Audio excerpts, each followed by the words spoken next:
Assalamualaikum warahmatullahi wabarakatuh. Salam literasi cerdas bersama Ahmad Musyahir Channel. Baiklah saudara-saudara, pada kesempatan kali ini kita akan menceritakan sedikit tentang fenomena yang sangat unik dan menarik, yaitu klasifikasi iklim, mengenal dunia lewat cuaca dan suhu. Jangan lupa like and subscribe untuk dapat mengikuti update informasi terbaru dari Ahmad Musyahir Channel. Selamat mengikuti. Pernahkah Anda bertanya mengapa iklim di dunia begitu beragam? Dunia ini begitu luas dan penuh misteri. Dari gurun pasir yang menyengat hingga hutan hujan tropis yang lembab, setiap sudut bumi punya cerita iklimnya sendiri. Tapi, pernahkah Anda bertanya, mengapa ada wilayah yang sepanjang tahun terasa beku seperti kutub, sementara tempat lain selalu panas seperti kompor yang tak pernah mati? Apa sebenarnya yang membuat iklim dunia ini begitu berbeda?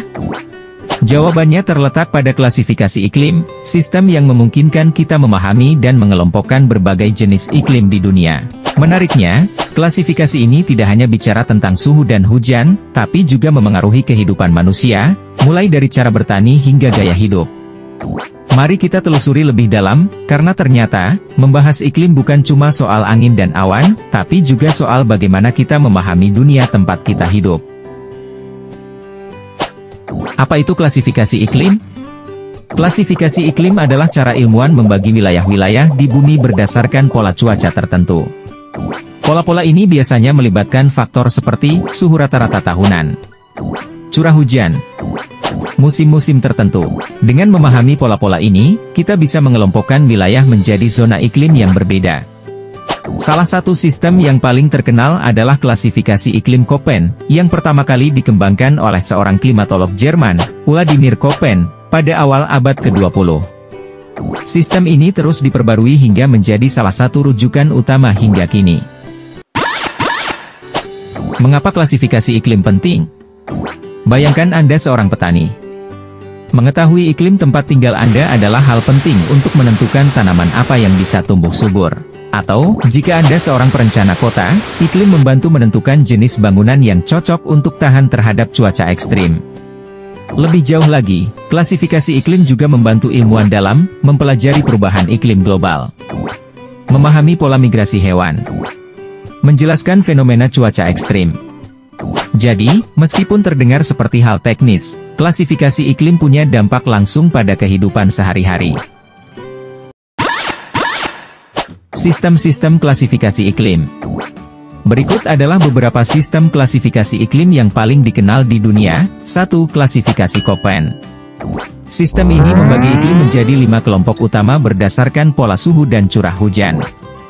A. Iklim tropis. Wilayah dengan suhu rata-rata di atas 18 derajat Celcius sepanjang tahun dan curah hujan tinggi, seperti Indonesia dan Brasil. B. Iklim kering. Gurun dan stepa, di mana penguapan lebih besar daripada curah hujan, seperti Gurun Sahara atau Gurun Gobi. C. Iklim sedang, memiliki musim panas yang hangat dan musim dingin yang sejuk, seperti di wilayah Mediterania atau sebagian besar Eropa Barat. D. Iklim kontinental. Wilayah dengan musim dingin yang sangat dingin dan musim panas yang hangat, seperti di Rusia atau Kanada. E. Iklim kutub. Suhu rata-rata selalu di bawah 10 derajat Celcius, seperti di Antartika atau Arktik. Setiap kategori utama ini masih dibagi lagi berdasarkan detail seperti jumlah hujan musiman atau variasi suhu. 2. Klasifikasi Trondheim. Berbeda dengan Köppen, sistem ini lebih fokus pada ketersediaan air di tanah, sehingga lebih relevan untuk bidang pertanian. 3. Klasifikasi Trewarta. Sistem ini merupakan penyempurnaan dari Köppen, yang lebih menekankan pada pola-pola iklim modern. Faktor-faktor yang mempengaruhi iklim. Ada banyak hal yang menentukan jenis iklim suatu wilayah, di antaranya, gelintang geografis. Wilayah di dekat khatulistiwa cenderung memiliki iklim tropis, sedangkan wilayah dekat kutub memiliki iklim dingin. Ketinggian. Semakin tinggi tempat, semakin dingin suhunya. Inilah mengapa pegunungan memiliki iklim yang berbeda dibandingkan dataran rendah. Jarak dari laut. Wilayah yang dekat dengan laut biasanya memiliki iklim yang lebih stabil dibandingkan daerah pedalaman. Arus laut. Arus laut hangat atau dingin dapat memengaruhi suhu udara di wilayah pesisir. Arah angin. Angin membawa uap air, panas, atau dingin dari satu wilayah ke wilayah lain. Bagaimana klasifikasi iklim berubah seiring waktu? Perubahan iklim global membuat batas-batas iklim ini tidak lagi sejelas dulu. Contohnya, wilayah dengan iklim dingin di kutub kini mengalami musim panas lebih panjang. Gurun semakin meluas akibat penggurunan. Iklim tropis basah di beberapa tempat menjadi lebih kering karena perubahan pola hujan. Hal ini menunjukkan bahwa klasifikasi iklim tidak hanya sekadar pengelompokan, tetapi juga alat untuk memahami perubahan besar di planet kita. Bagaimana klasifikasi iklim mempengaruhi kehidupan kita? Pertanian. Tanaman tertentu hanya bisa tumbuh di jenis iklim tertentu.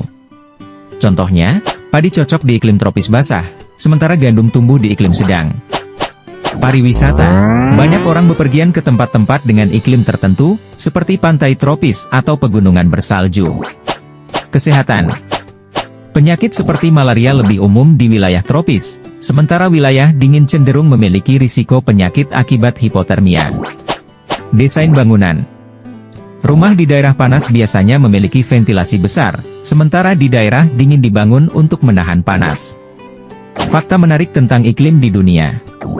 Gurun Atacama di Chili adalah salah satu tempat terkering di dunia, dengan curah hujan hampir nol.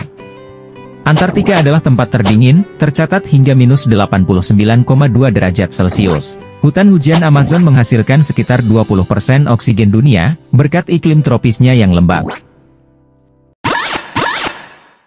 Kesimpulan, memahami dunia lewat iklim. Klasifikasi iklim adalah cara manusia memahami pola besar yang terjadi di planet ini. Dari suhu yang mematikan di Sahara hingga hujan deras di Kalimantan, semuanya menjadi bagian dari cerita besar bumi. Dengan mempelajari iklim, kita tidak hanya memahami cuaca, tetapi juga belajar bagaimana hidup selaras dengan lingkungan sekitar.